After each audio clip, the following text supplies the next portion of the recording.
When a Muslim scholar is forced to admit that Jesus died by crucifixion, you should listen.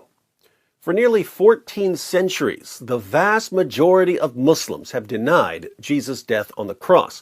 The most popular view has always been some version of substitution theory, the claim that Allah miraculously disguised someone else to make him look like Jesus, and that this other person was crucified in Jesus' place.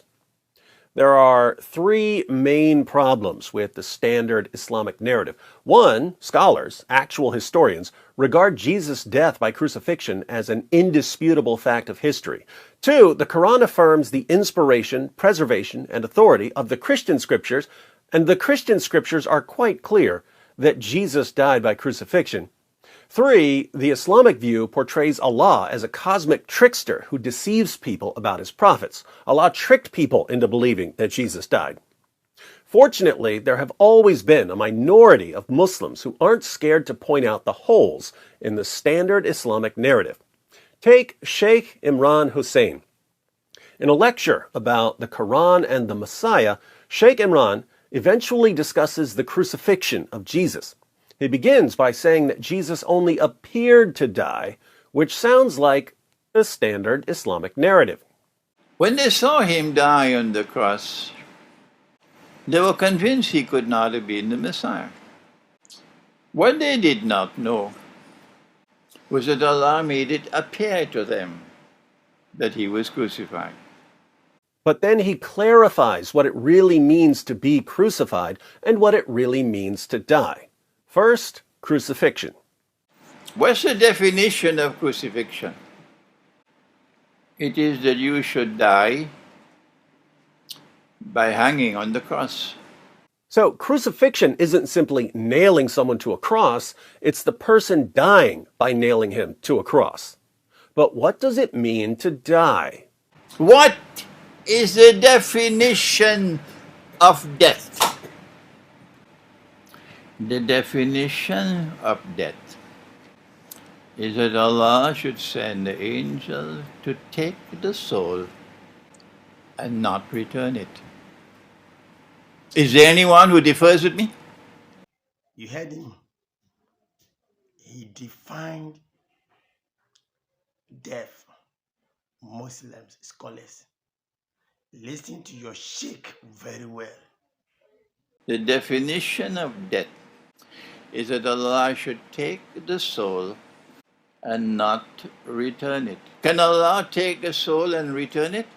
Tell the schoolboy, go back and study the Quran. So, what does the Quran mean in Surah 4, verse 157, when it says that Allah made it appear as if Jesus died? Get ready for an epic rant.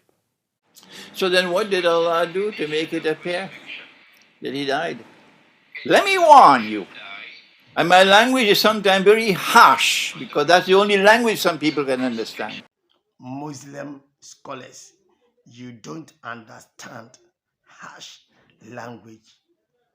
This is from your Sheikh, from your own Sheikh. Don't come with this nonsense, because it is not only pathetic nonsense, it is absolutely sinful to say that Allah, wa na'udhu billah min hadha, Allah called someone else to take the appearance of Nabi Isa alayhi salam, and that innocent man, innocent because he never claimed to be the Messiah, he was crucified. Pathetic nonsense. It's not there in the Quran, it's in your imagination. That's why it is. And yet it took the world of Islam by storm. What a brainwashed ummah we are today. He ain't lying. Well, then what happened? Well, then why don't you go to the Quran? Let the Quran explain rather than go on fancy flights of imagination. You're going to tell Allah on Judgment Day, you caused that man to assume the appearance of someone? And he who never claimed to be the Messiah, he was crucified. That is an act of injustice. You attributing injustice to Allah? What foolishness. He's right. Absolute foolishness. But it's what Muslims tell me every single day. Allah took his soul. They thought he was dead. They took out the body. They put the body in the cave. They sealed the cave. Allah returned the soul. As simple as that. Nobody knew that the soul was returned. And Allah raised him. Gave. Allah returned the soul. As simple as that. Nobody knew that the soul was returned. And Allah raised him. So, while Jesus was on the cross, Allah took his soul, meaning that he was dead in the biological sense.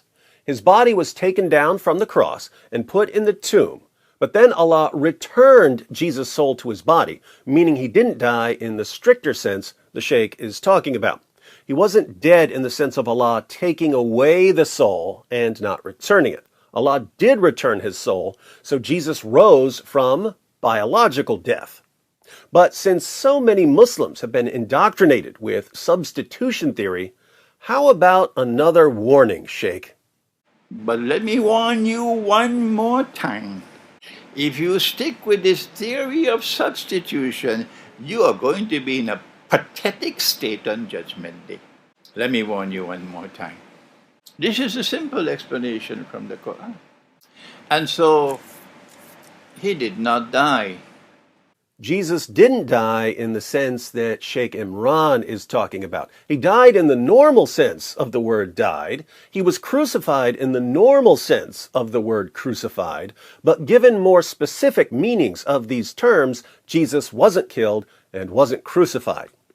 Now, it may sound as if Sheikh Imran is just playing word games here, but think about the point he's making, because he may be right about what the Quran is claiming. The Quran says nothing about Allah disguising someone else and making him look like Jesus. The Quran simply says they didn't kill him and didn't crucify him. In context, people are bragging, "We killed the Messiah, we crucified the Messiah, we got him, he's finished." And Allah's response is, "No, you didn't, and no, he isn't." Could Allah just be saying, "Look, you think that by beating Jesus and crucifying him and stabbing him through the heart with a spear and burying him, that you've killed him, but you're wrong, because I can just raise him from the dead"? Couldn't Allah simply be telling people that the enemies of Jesus didn't accomplish what they were trying to accomplish? I think this view, Sheikh Imran's view, is massively superior to the standard Islamic narrative, which rejects all of history, rejects multiple sources that Muhammad and Allah confirmed, and portrays Allah as a cosmic trickster who deceives people for no reason. But this leads to an important question, a question for Muslims. My Muslim friends, if you've been wrong about Jesus' death and resurrection for nearly 14 centuries, what else are you wrong about?